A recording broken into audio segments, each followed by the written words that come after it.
Bonjour à tous, merci de votre présence, merci au docteur Iyad Abourabi du temps qu'il nous consacre et de mettre en valeur à la fois ses savoir-faire, ses talents. Moi, j'ai eu le plaisir, Iyad, de te voir opérer et j'avoue que c'était un moment assez sympathique dans mon cursus d'opération. Pourtant, j'en ai fait pas mal, hein. Merci, Mais, merci. non, Merci non, beaucoup. ouais, c'était vraiment bien, quoi. Et je suis content du temps que tu nous offres et que tu partages. Je te laisse la parole, comme pour les habitués. Si vous avez des questions, quelles qu'elles soient, vous utilisez le chat ou en fin de présentation. On prendra un petit peu de temps pour les questions-réponses. Yad, je te laisse la parole. Merci encore d'être là.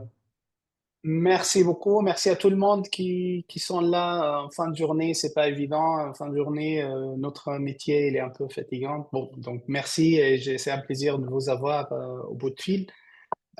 Aujourd'hui, et je remercie bien sûr Visi et mon ami Arnaud m'a donné cette occasion de parler, de partager le savoir. Et c'est toujours un échange. On va discuter, on va parler d'un sujet qui est très intéressant. C'est comment faire quand on n'a pas l'os, hein. On sait, on pose des implants, on a besoin d'os. Et si on n'a pas d'os, si on a des défauts osseux, c'est quoi le conduite à faire? Donc, tout à fait, tout d'abord, pardon, permettez-moi de me présenter. J'ai eu mon Iyad Abourabi. Je, j'ai 33 ans d'expérience en implantologie. J'ai eu mon doctorat en chirurgie dentaire en 1991 et j'ai eu en chirurgie maxillofaciale à l'université de Damas en 93. Bon, je fais pas mal d'études, des outils de recherche côté académique. J'ai eu un thèse de doctorat en biologie buccale à Clermont-Ferrand en 2004 et j'ai pratiqué en tant que directeur de master en implant dentaire à l'université de Warwick en Angleterre pendant 5 ans. Et j'étais le président du groupe scientifique à l'Association internationale de recherche scientifique dentaire, sur recherche dentaire.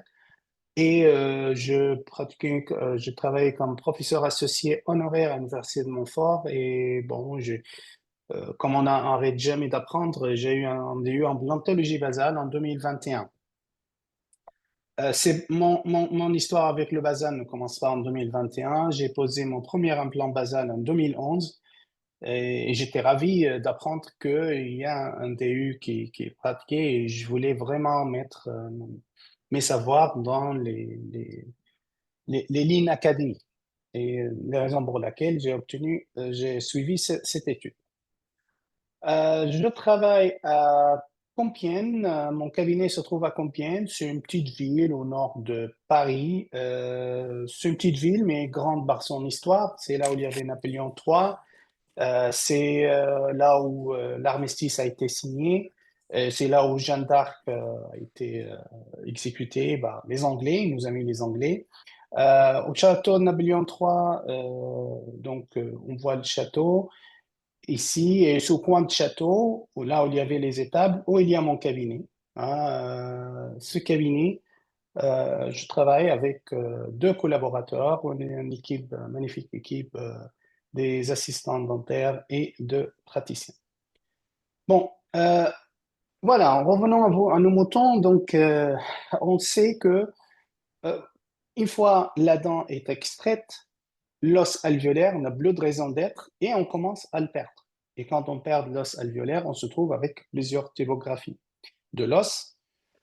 La condition idéale, c'est quand on n'a pas de résorption, c'est la condition A, hein, c'est la classification de Carlish. Après, on a B où on a une perte soit dans la largeur, ou bien dans l'auteur ou de la largeur. Après, on l'épaisseur de l'os, ça en B. Quand on a BW, B width, ça veut dire on a une perte de largeur de l'os. Et C, on a une perte importante, on a moins de 3 mm. Et quand CH, c'est l'auteur qui manque, aider, on n'a ni d'auteur ni de largeur de l'os. Et donc, c'est l'état dans lequel on trouve les défauts osseux, c'est tous les défauts osseux qu'on peut avoir. Et donc, là, je vais juste parler de ce qui est pratiqué normalement, hein, ce qui est pratiqué maintenant. Quand on fait l'augmentation d'os, une fois on a une division B, on a donc شيل الماوس فكك من تحت. voilà.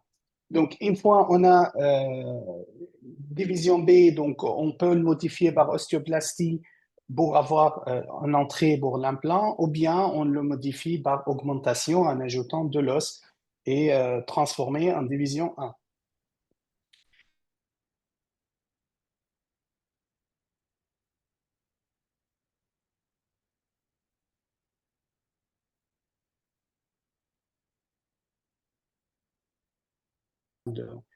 De profil d'émergence, ou bien on utilise l'os existant, on le transforme en division B et on utilise la résine pour combler la résine ou le céramique rose pour combler la prothèse.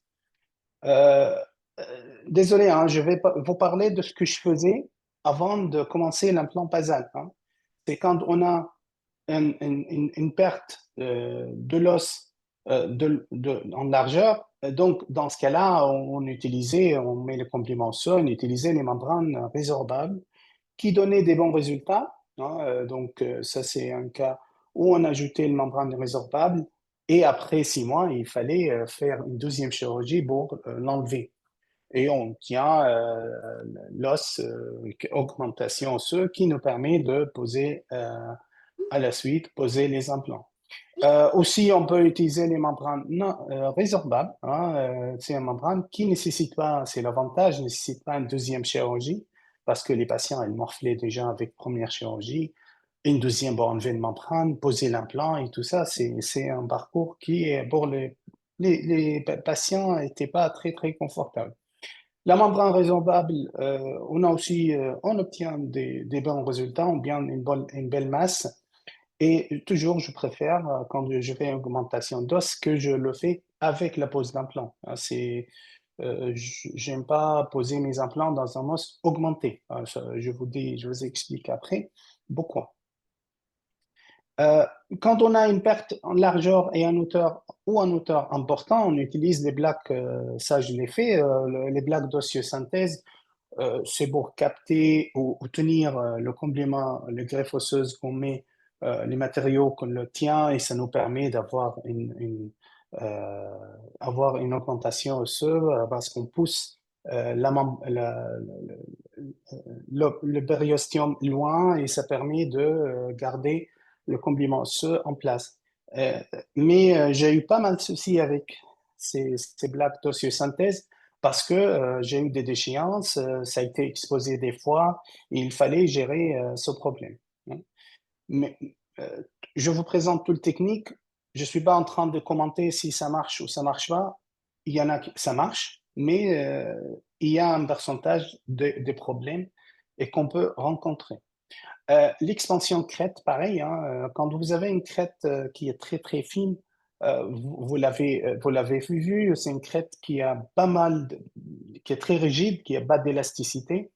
Et je pense ceux qui ont pratiqué l'expansion crête, y compris moi, on a eu des fois la partie cassée, hein, et après on peut plus rien faire, hein. On met le complément, on referme, on dit au patient, on va réessayer.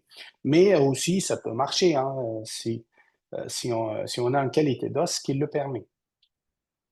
Je reviens là, si on n'a pas de tort, on n'a pas de largeur, on n'a rien, on peut utiliser le black d'ossysynthèse, mais là, l'exposition, le risque d'exposition est beaucoup plus important. Voilà. Après, on a l'autogreffe, et ça marche bien parce que c'est l'os du patient, que ce soit la méthode Curie ou un autre. Ça marche bien. C'est juste l'inconvénient, c'est de faire 2 sites chirurgicaux et les patients, je vous dis, déjà avec une site, ils sont comme ça gonflés. quand on a 2 sites de chirurgie, les patients, ils souffraient, hein. Moi, quand j'allais chercher dans le menton ou dans leur, la ramus, bah, les patients, ils morflaient, hein. Je vous dis, on mettait de cortisone là-dessus, on faisait plein de choses pour réduire la souffrance du patient. Mais on obtient des bons résultats, surtout que c'est l'os du patient. On a surtout une bonne irrigation de greffe osseuse. Donc, là, je vous présente voilà, les techniques juste pour différencier qu'on a l'onlay, c'est là où on met le greffe osseuse au-dessus, ou l'inlay, où on va impacter entre les deux méthodes, ça marche et les deux méthodes donnent des bons résultats. Mais comme je vous dis, toujours, cette technique, il est très invasive et il est délicat et il nécessite beaucoup d'expérience pour le faire parce qu'après, pour trouver les tissus, pour couvrir tout ça, bon courage. Les techniques d'augmentation d'os et d'adapter le patient aux implants qu'on va poser, c'est aussi le lever de sinus, où on va faire une élévation de plancher de sinus, que ce soit par fenêtre latérale ou par la méthode cristal, en accès cristal. Ça, bon, ça c'est un cas où on a fait de lever de sinus. Je dis pas ça marche pas, mais on voit, on est parti 3 millimètres et on a pu avoir une belle masse osseuse et avec 10 millimètres, on a pu poser 8 millimètres d'implant sur les deux côtés et réhabiliter le patient. Mais le problème avec les sinus lift, c'est que le pourcentage de réussite, c'est pas, selon certaines publications, dans le plus optimiste de l'évolution, on est à 70% de taux de réussite, hein, et 30%, c'est énorme, de notre greffe sous-sinusienne et le lever de sinus. Après, je vous montre une photo de ce que je faisais pour apprendre mes étudiants dans le master à faire le lever de sinus. On leur donne des œufs, hein, ils travaillent sur les œufs et il ne fallait pas, avec le biseau, on fait le biseauchirurgie, et il ne faut pas que ça perce la membrane d'œuf. Et c'est une membrane d'œuf, c'est le même épaisseur, membrane chinidérien, la membrane de sinus. C'est-à-dire, vous comprenez la délicatesse qu'on travaille avec quand on fait donc la perforation de membrane. Moi, j'ai pratiqué, je vous dis, une fois sur deux, ça a été percé. C'est pas évident. Et bon, heureusement, on peut le réparer. C'est pas la fin du monde. Mais voilà, juste pour vous dire, on est en train d'intervenir dans une anatomie du patient. Et il y a l'hémorragie qui peut arriver parce qu'on a l'artère faciale qui passe ici. L'infection, les festules oronasales qui peut, si ça échoue.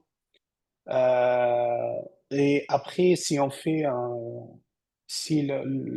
sinus il a un volume pas très haut, et après, quand on fait le lever de sinus, on risque de faire le blocage d'ostium, hein. J'ai eu un cas comme ça. Et aussi, bien sûr, la migration de l'implant, hein, ça peut migrer. Et on voit ici, à droite des 5, un ostium qui est bouché, hein, ce qui est pas confortable pour les patients. Et on voit aussi un implant qui est migré, hein. C'est un cas qui est arrivé.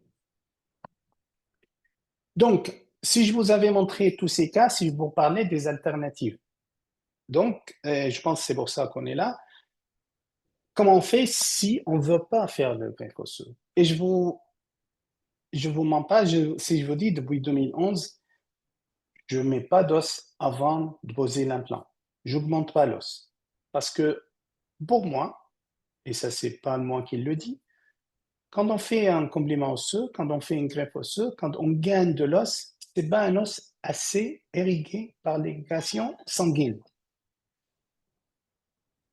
C'est pas irrigué par l'irrigation sanguine. Et donc, l'osseointégration ne peut pas se passer comme un os natif. Moi, j'aime bien poser dans l'os natif. J'utilise la greffe osseuse ou le matériau osseux uniquement pour ajouter pour aider un implant déjà posé. Mais je ne pose pas on fait l'augmentation osseuse. Moi, je cherche les alternatives. En effet, mon principe, c'est d'adapter le système au patient et ne pas adapter le patient au système. Parce qu'on a d'autres solutions pour ne pas faire de greffe osseuse. Commencer par l'implant zygomatique. C'est la première chose que j'ai fait parce que bon, j'étais pas dans la simplicité à cette époque, c'était en 2007, et je travaillais en Angleterre à l'époque, et je voulais poser des implants zygomatiques. On a fait une semaine d'entraînement, on a posé certains implants à Madrid. Et ben après, bon, je suis retourné et j'ai le premier cas, je dis, allez, je fais bas de levée de sinus, on va poser un implant zygomatique.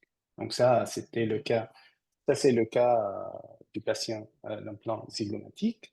Donc là, vous voyez bien, bon, il n'y a pas beaucoup d'os et je dis, allez, je fais pas un complément osseux, je fais pas de greffe osseuse.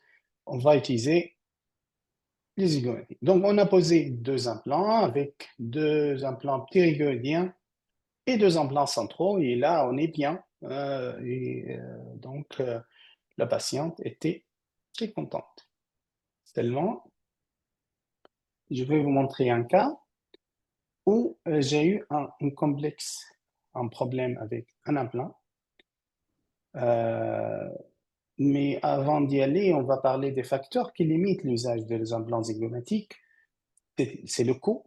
Hein. Les implants zygomatiques, c'est beaucoup plus cher. C'est une technique qui nécessite une intervention lourde et donc il est 70% plus cher que de faire des réhabilitations par un autre système. Et, euh, et c'est valable seulement si on veut faire une réhabilitation fixe. On ne peut pas l'utiliser pour faire amovible.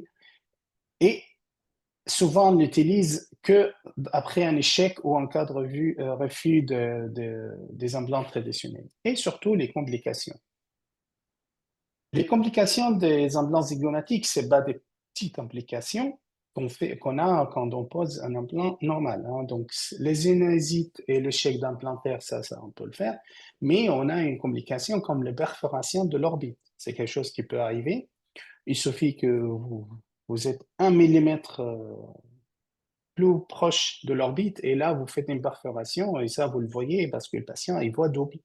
Il vient on a le fistule cutané, et c'est un cas que j'ai vécu. Et barathésie, parce qu'on a le territoire de nerf infraorbital qui est pas loin aussi, là où vous passez. Et bien sûr, l'inflammation gingivale, parce que c'est pas l'implant zygomatique n'est pas une position qui nous permet de bien nettoyer les implants. Donc ça, c'est un problème qui peut arriver, c'est quand on a euh, un défaut. Ça, c'est un blanc zygomatique et la patiente, elle avait une fistule sur les zygomates. Et c'est dû au fait que l'implant zygomatique qui doit s'arrêter au niveau du cortex, il est allé quelques fractions millimètres plus loin. Ce qui fait, ça a créé un défaut. Et ce défaut, il est transmis sur le visage par une fistule ouverte au-dessus des yeux. Bon, ça a été réparé et bon, c'est parti. Mais après ce cas-là, je pense, j'ai décidé de ne plus faire des implants zygomatiques. Les implants angulés, c'était une solution aussi. C'est les implants dans lesquels on va voilà, éviter les sinus.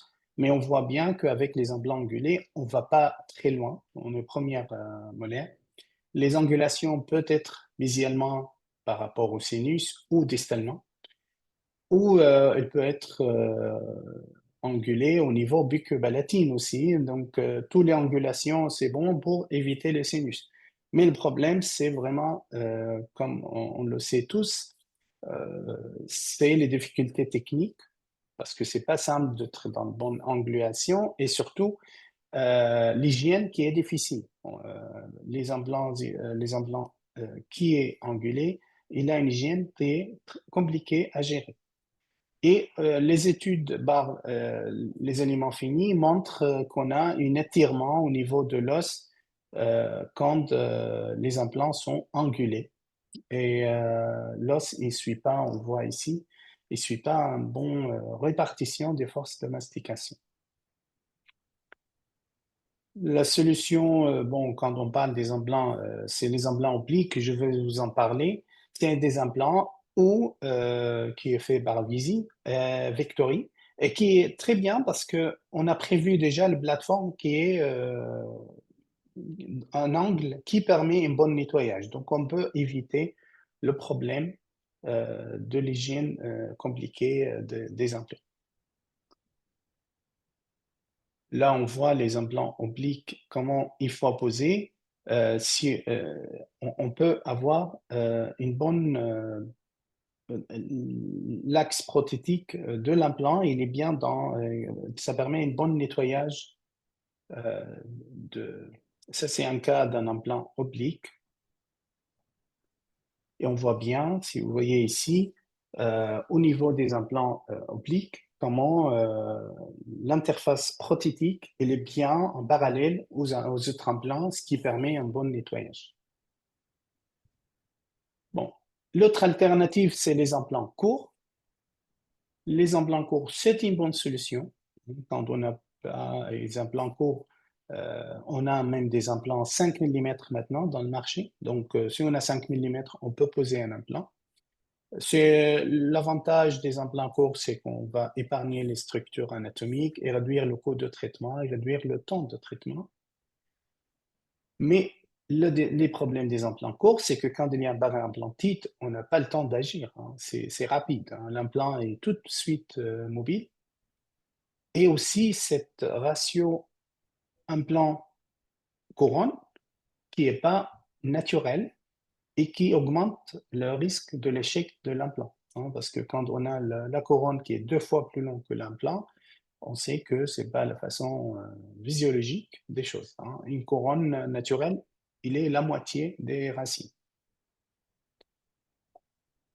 Donc, ça, c'est les alternatives et qui sont aussi complexes, hein, comme les implants zygomatiques, ou bien ils ont beaucoup des soucis et des problèmes qui associent. Comme il dit Leonardo da Vinci, la simplicité et la sophistication suprême. Et moi, j'ai compris, après toutes ces années d'exercice, que je dois être simple et que les patients, ils adorent la simplicité. Et c'est la raison pour laquelle je vais vers les implants basales. C'est quoi l'idée des implants basales? Les implants basales, l'idée, c'est d'aller utiliser, avoir les outils pour utiliser l'os qui part jamais. On sait que l'os alvéolaire, quand les dents partent, ils partent avec. Les implants basales, l'os basal, il reste là. Il ne va jamais partir. Donc, si on a les outils, si on a les implants qui sont adaptés à l'usage dans cet os, on peut simplifier considérablement notre plan de traitement. Et c'est ça l'idée de l'implant basal. Pour le dire simplement, c'est utiliser l'os existant lorsque les implants dentaires classiques ne peuvent pas être placés sans chirurgie d'augmentation osseuse. Donc, voilà, vous voyez dans la définition qu'on évite l'augmentation osseuse. Et moi, je ne suis pas en train de diaboliser l'augmentation osseuse, c'est un choix. Si vous voulez le faire, faites-le. Ça marche. Je vous ai montré les cas où ça marchait. Mais c'est juste que ce n'est pas ce qui est le plus simple, ce n'est pas ce qui est le plus rapide pour le patient et ce n'est pas ce qui est le moins coûteux pour le patient. Et c'est pour ça que je préfère personnellement l'implantologie basale. Ça comprend les implants ptérygoniens, ça comprend les implants basales à plaques ou les implants fixation corticale. Je vais montrer tout ça. Les disques implants aussi. Et les implants axiaux. Ces implants axiaux, Pratex et Fractal, c'est des implants qui, on les appelle axiaux parce qu'ils sont nés comme les implants traditionnels dans l'axe, mais ils ont certaines particularités qui permettent d'utiliser dans l'os basal. Je commence par l'implant Fratex. qui a un cou lisse, qui a 3 niveaux de filetage qui permet meilleur contact avec l'os, surtout quand on a une perte de largeur considérable. Et l'ABEX est engageante. Donc, l'ABEX va permettre de stabiliser cet implant en attendant que l'osseointégration. Voilà, donc ça, c'est un cas où on a l'implant Fratex posé. Il est désigné pour, je suis désolé, ça reste en anglais celle-ci, pour la crête très, très, très fine, et on l'utilise après l'osteotenseur, l'application osteotenseur. Et ça, je vais y arriver. L'osteotenseur, c'est un outil magique qui fait partie de l'usage de l'implant de l'implantologie basale et qu'on peut l'utiliser soit pour rendre l'os plus doux, plus mou, soit pour rendre l'os plus solide. Et donc, dans ce cas-là, on va appliquer l'osteotenseur et poser l'implant entre 7 et 10 jours, là où l'os, il est encore mou, moins dur qu'il était quand on a appliqué l'osteotenseur. Je vous montre un cas clinique, un défaut vertical sous-synoïsien, pour parler de l'implant fractal. Le fractal, c'est le deuxième implant axial qu'on compose. Si vous regardez dans cette image, on voit un implant fractal et vous voyez bien que ça pousse la membrane de membrane et ça rentre dans le sinus. Cet implant fractal, il a plusieurs... il est génialement, de façon... C'est magnifique comment il a été conçu. Parce que déjà, on voit bien qu'au niveau de coller, il est beaucoup plus large que l'apex. Et ça veut dire qu'au niveau de coller, elle va être stabilisée à l'os cortical. Elle est lisse et le filetage permet une bonne stabilité. Et c'est-à-dire, quand je le pose comme ça,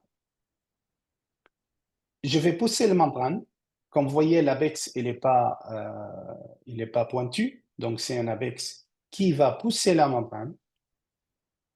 Et si on voit 4 mois quand on a fait la couronne, on voit que l'os a déjà été fabriqué sur la membrane. Parce que quand on pousse la membrane, c'est un endroit où il y a le titanium, et il y a le saignement, parce qu'on décolle les membranes, et on a du sang. Sang et titanium, ça fait de l'os. Donc, et c'est le titanium lisse. Si jamais on perce la membrane, un titanium lisse, il a beaucoup moins d'affinité pour les bactéries qu'un titanium qui est rugueux. Donc, on a moins de bactéries qui vont s'accrocher là-dessus. Un deuxième cas clinique, et là, c'est un cas, on voit, j'ai 4 mm, 4,7 mm. Je ne peux pas poser un implant ici. Et si vous venez, on va dire, ah non, non, ça, il faut un lever de sinus. On peut pas, ça, y a pas poser, on ne peut pas poser un implant. Il n'y a pas d'avantage à avoir la thyroïde. Donc, vous voyez ici qu'on a posé l'implant. Pareil, l'implant, il est à moitié dans le vide sinusien. Et si on voit 4 mois après, on voit bien que l'os a pris autour de cet implant.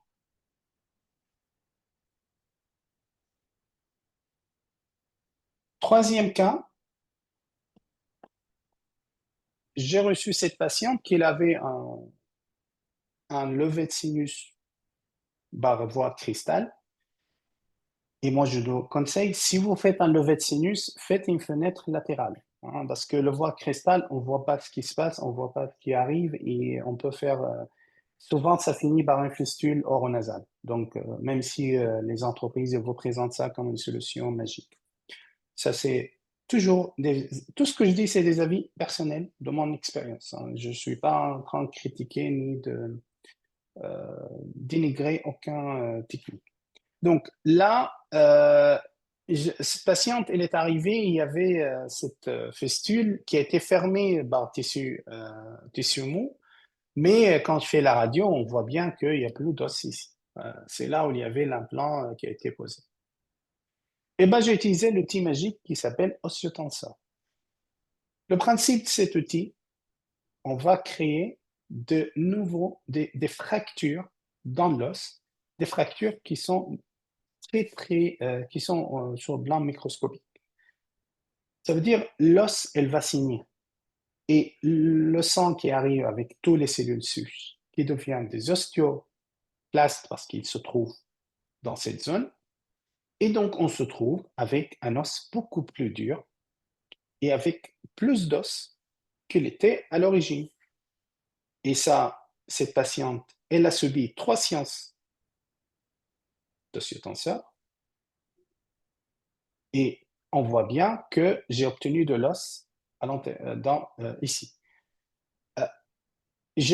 Quand je parle de séance d'osteotenseur, la patiente, elle arrive, je passe l'osteotenseur dans l'os en plusieurs reprises, dans plusieurs directions, ça signe, et après, je reçois le patient 40 jours après. Je retente. Et 40 jours après, quand j'ai retenté, j'ai arrivé avec l'osteotenseur manuel à percer et arrivé dans le sinus. Donc, j'ai refait, et aux 3e séance, j'ai essayé de percer avec l'osteotenseur manuel, je ne suis pas arrivé. Et l'os était dans dureté D1 ou D2. Et donc, j'ai posé mon implant. Et la patiente, elle a eu, on voit bien, si vous voyez sur le panoramique, comment l'os est remonté dans le sinus. Et ça, je n'ai pas utilisé de matériaux. Je n'ai pas mis de complément osseux, je n'ai rien fait. C'est juste appliquer l'osteotenseur et qui, en perçant dans le sinus, ça fait signer. Et le sang qui est au-dessus de membrane sinusienne, il devient de l'os. Est-ce que c'est compliqué de poser un implant fractal ici? Ben non. Je vais vous montrer. Hein. Je commence par le forêt bilote. On est dans le bon axe. On fait le forêt bilote. Des fois, j'utilise un bistouri rond. Des fois, je vais directement avec le forêt. Bon, c'est pas méchant. Là, je voyais, je suis en train de changer le forêt. Et l'avantage des implants fractales, vous avez un seul forêt à faire pour poser votre implant. Donc, en fort, et vous avez remarqué, j'ai arrêté quand j'ai senti que je commençais à toucher le plancher de sinus, qui est plus dur que l'os. Donc, j'arrête. Et après, on voit la préparation, l'implant.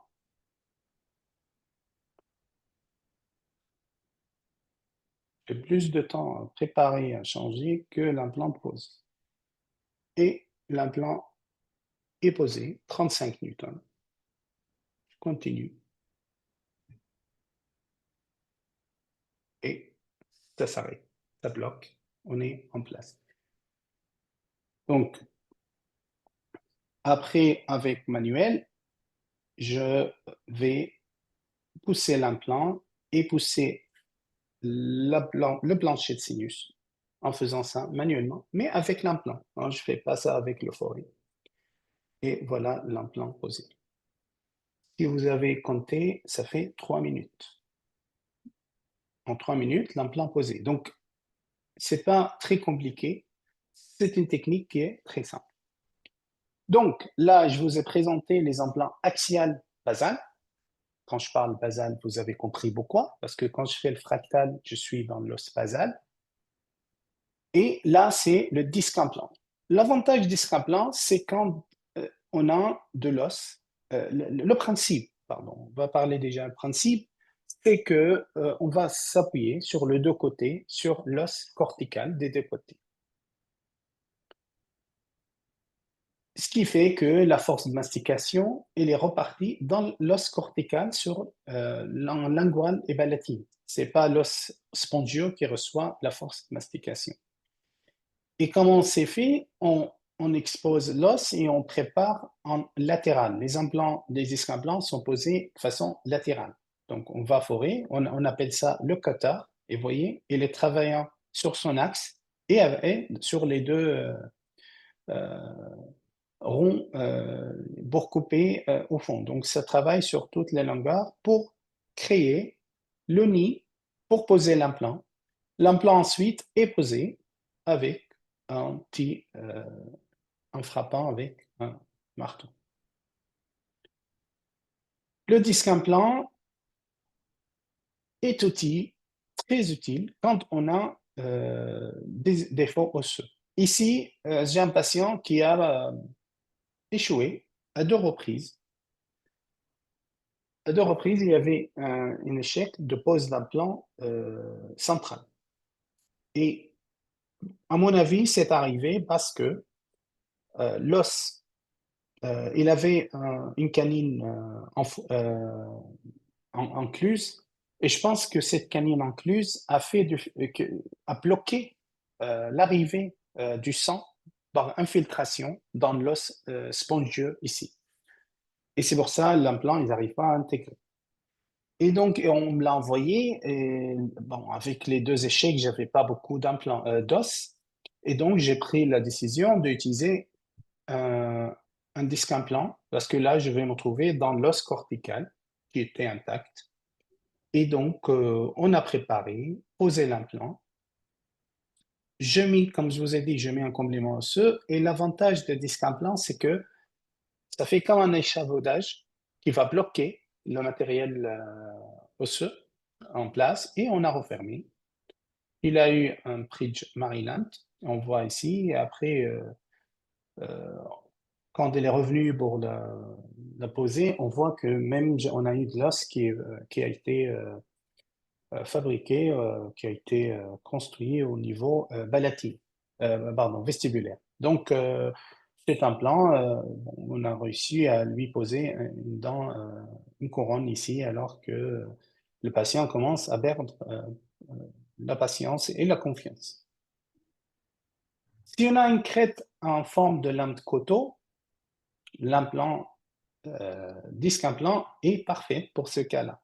C'est un cas où je ne peux pas poser un implant, je suis à moins 3 mm, et un implant, j'ai besoin de 5 mm minimum pour poser un implant. Donc, un implant traditionnel ne fonctionnera pas ici. Donc, pareil, on a préparé, et là, dans ce cas-là, on a utilisé double disque. Le premier, vous avez un disque simple, et poser l'implant, et on posait le matériau dentaire, complément osseux. Et la patiente, elle est revenue 4 mois après, et on a pu réhabiliter. C'est pas évident d'être dans l'axe prothétique quand on travaille avec disque implant, même si on le sait au moment de la pose. Mais bon, c'est quelque chose que le prothésiste peut gérer. Et l'avantage des implants disque implant, c'est qu'ils ont un connectique à plat. Et le connectique à plat, avec ça, même si on était, comme vous voyez, l'implant au fond un peu incliné en dehors de l'axe prothétique, c'est toujours possible de faire la prothèse là-dessus. Donc, on a parlé des implants axiales, on a parlé des disques implants. Là, on va parler des implants fixation corticale ou disque implant plate. Le principe est simple. On ne va pas forer dans l'implant, on va poser avec des vis. On va fixer sur la surface de l'os, ici. Que ce soit mandibulaire ou l'os maxillaire. L'implant thyroïdien, c'est un implant qu'on va poser dans l'os thyroïdien et qu'on le voit, pardon, on va voir ici où il se trouve.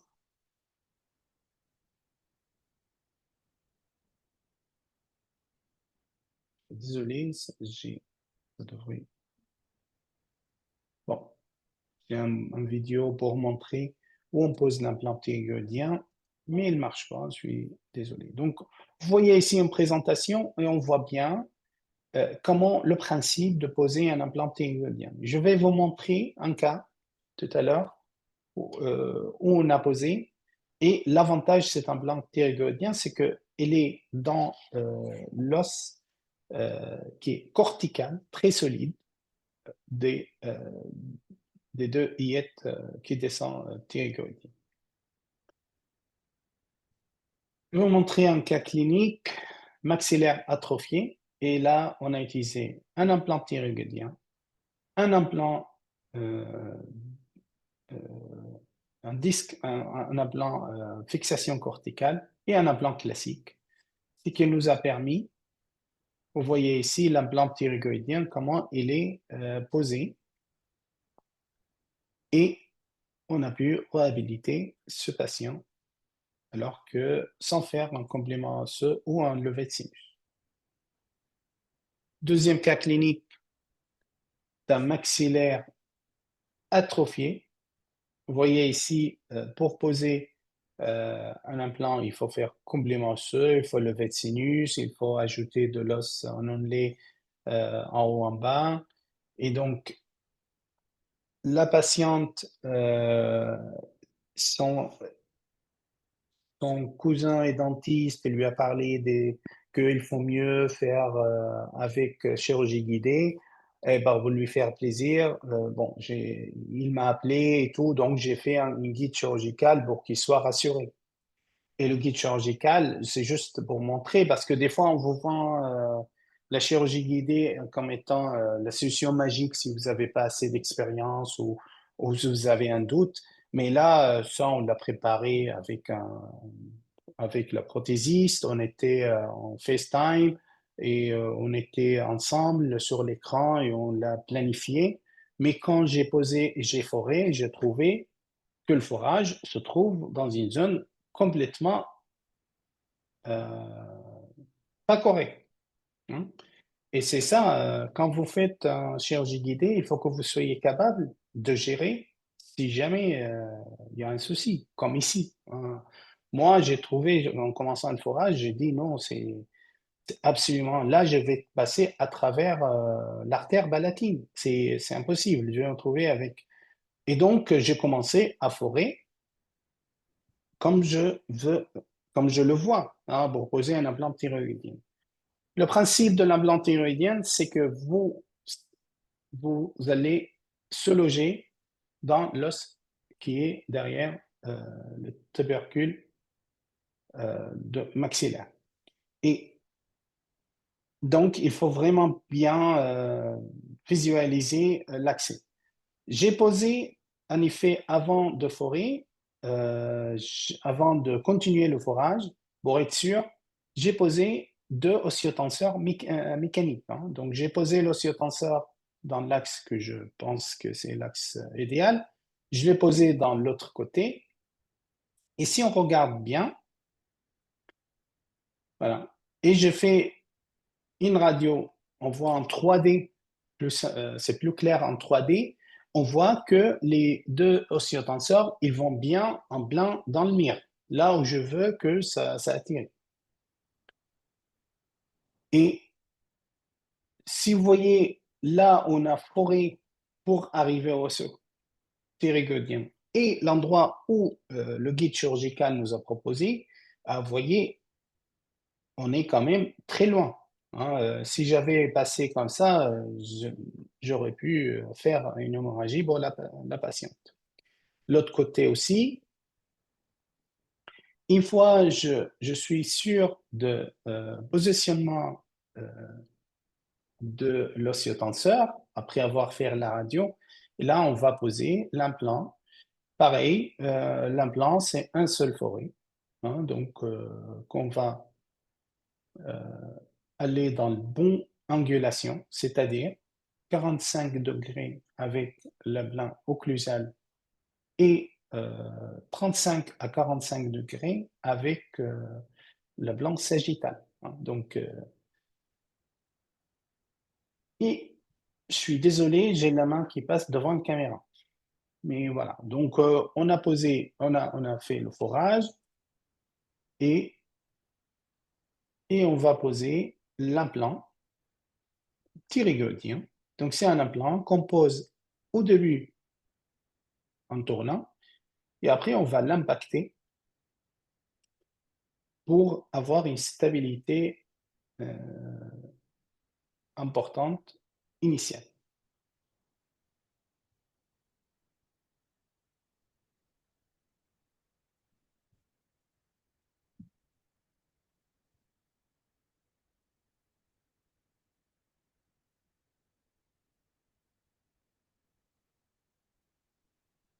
Une fois on enlève, ça c'est la porte-implant qu'on va enlever après, mais avant on va impacter, vous voyez, avec le marteau.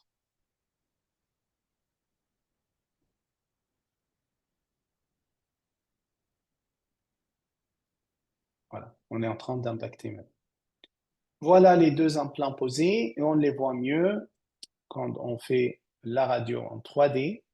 On voit bien qu'on est dans le petit îlot d'os qui est resté derrière les sinus et avec deux implants corticales.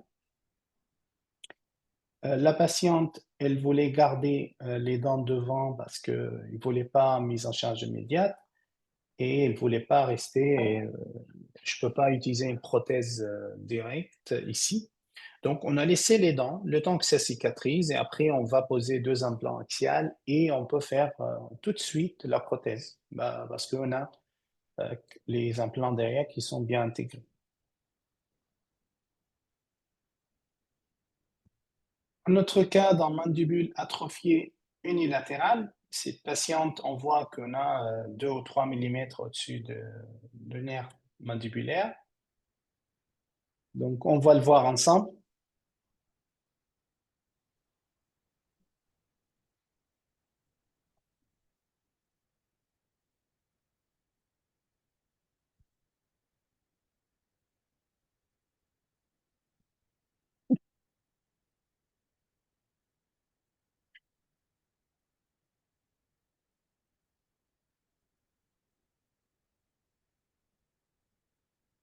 Donc, on voit qu'on a utilisé un plaque et un implant infractal. Et on a pu réhabiliter la patiente.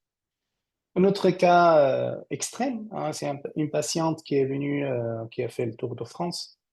Elle voulait, bon, vous vous imaginez avec la crête actuelle qu'elle a, qu'on ne peut pas stabiliser une prothèse. Donc, les solutions, l'erreur que la majorité des confrères y tombent, c'est qu'ils pensent qu'avec le cutter, on peut le régler le problème, qu'avec le cutter, allez, on va stabiliser.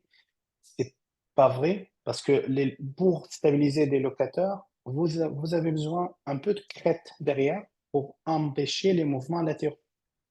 Et donc, bien sûr, ça a fini par deux implants désintégrés. Les deux autres étaient bien intégrés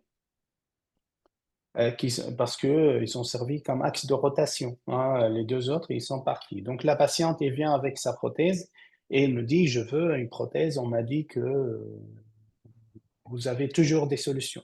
Je dis oui, parce que je pose des implants basales. Et la solution, il y en a. Donc, on voit qu'on a le nerf presque sur la surface de l'os, hein. Donc, on ne peut vraiment pas poser un implant classique ici. Donc, on a utilisé des implants à fixation corticale qu'on va modeler avant de poser dans la bouche pour avoir un peu le même curve que la mandibule. On expose l'os et on va poser, on va fixer avec des vis. Et je pense que c'est la chirurgie où j'avais mon cher ami Arnaud avec nous. Je pense, ah oui, c'est Je ça. confirme, je confirme. Voilà.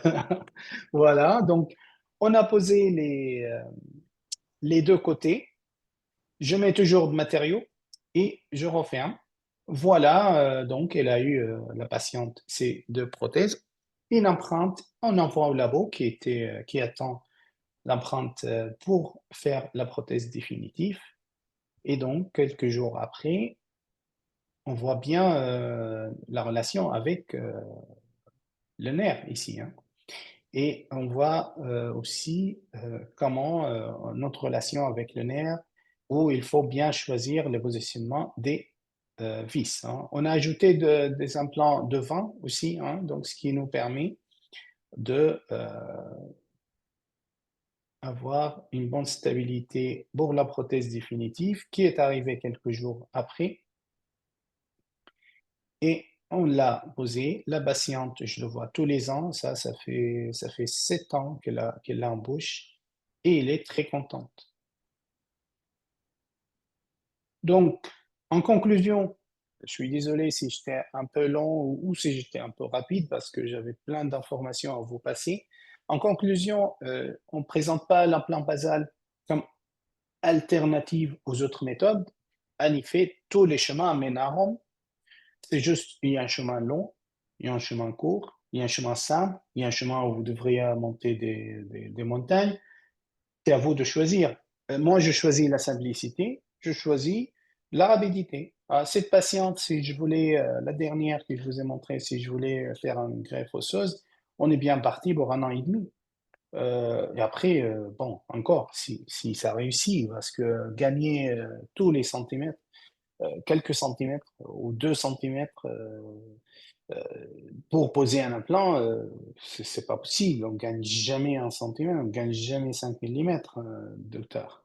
Donc, mais bon, cette patiente, elle a eu une proposition comme plan de traitement de faire une greffe barytale. Bon, euh, bon, heureusement, elle l'a pas fait. Donc, comme il dit Abraham Maslow, si le seul outil que vous avez est un marteau, vous avez tendance à voir chaque problème comme un clou. Eh bien, c'est vrai. Et donc, si vous ajoutez l'implant basal dans votre outil, trousse à outils, je ne vous dis pas ne posez pas d'autres implants, je vous dis ayez tous les outils pour que vous adaptez votre méthode au patient, ne pas adapter votre patient à votre système. C'est ça le principe, hein. Là, c'est un cas, c'est une de mes patientes qui est là. Bon, j'ai fait une panoramique et j'ai trouvé que j'ai utilisé chez elle plus de 5 méthodes, 5 différentes méthodes où j'adaptais à chaque endroit les choses que je peux faire. J'ai utilisé des implants courts là où il y avait une dent, donc je ne peux pas faire un black. J'ai posé un black. J'ai utilisé un implant Fratex dans l'endroit où je n'avais pas assez d'épaisseur ou largeur de l'os. J'ai utilisé des implants céramiques dans les zones esthétiques. Vous voyez, j'ai essayé d'adapter. Et donc, voilà, ayez une trousse à outils bien variée. C'est tout ce que voilà, je vous conseille. Si vous voulez en savoir plus sur l'implantologie basale, il y a un livre écrit par cher ami Gérard qui je vous conseille de lire et de l'acheter. C'est vraiment très, très, très bien fait. Je vous remercie de votre écoute. Je suis désolé si j'étais long. Vous pouvez avoir mes contacts. Je suis à votre disposition si vous avez des questions, si vous avez des cas à présenter, si je peux vous être utile, je suis là pour vous. Euh, Vous avez mon Instagram aussi. Vous trouvez aussi les photos de mes voyages. C'est utile. Voilà. Merci beaucoup. Je redonne la parole à mon cher ami Arnaud. Merci beaucoup, Yad. Bah, si vous avez des questions, n'hésitez pas, vous pouvez remettre les micros en place. Yad, tu as une formation qui est programmée en présentiel sur Chavano au mois de juillet. Donc, ceux qui veulent te voir en vrai, en live, avec des modèles et posés sur... on posera pas sur patient, mais on posera sur des modèles en résine. Et c'est toujours un plaisir d'échanger et c'est toujours des moments de partage conviviaux. Je sais que tu fais une conférence avec nos amis de chez Brédan prochainement. J'ai plus la date, mais n'hésite pas, parle-en. Moi, j'aime que tu parles aussi d'autres marques que nous. Je pense que c'est aussi ce qui fait la richesse des praticiens qui travaillent avec Visi, Victory et autres, c'est on n'est pas fermé, au contraire. Je pense qu'il y a chaque marque propose des solutions intéressantes et le but pour tous, quand on échange dans des salons entre nous, c'est l'intérêt du patient. Voilà, je sais que tu aimes Ça. beaucoup les implants céramiques. C'est aussi quelque chose qui est intéressant d'avoir dans son arsenal. Et on est, nous, dans le cadre des DU d'implantologie basale, il y a celui de Nice, il y a celui de Clermont-Ferrand. On regarde aussi pour faire intervenir les personnes qui posent du supériosté type Pantera. Ce sont des choses qui existent.